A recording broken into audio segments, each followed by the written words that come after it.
Good morning বন্ধুরা, আমি সকালবেলায় মর্নিং ওয়াক করতে বেরিয়ে গেছি। দেখো জায়গাটা কত সুন্দর।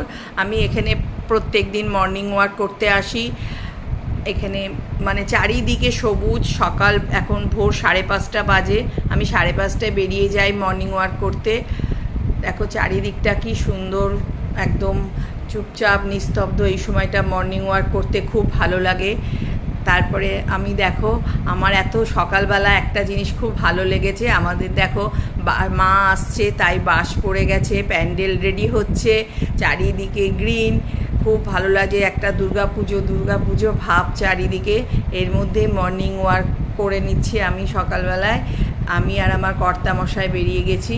এই পুকুরের পাশ থেকে যখন যাই না, একটা খুব ঠান্ডা হাওয়া লাগে সকালবেলায়, ভীষণ ভালো লাগে এই ঠান্ডা হাওয়াটা। আমি প্রায় ঘন্টাখানেক মর্নিং ওয়াক করে তারপরে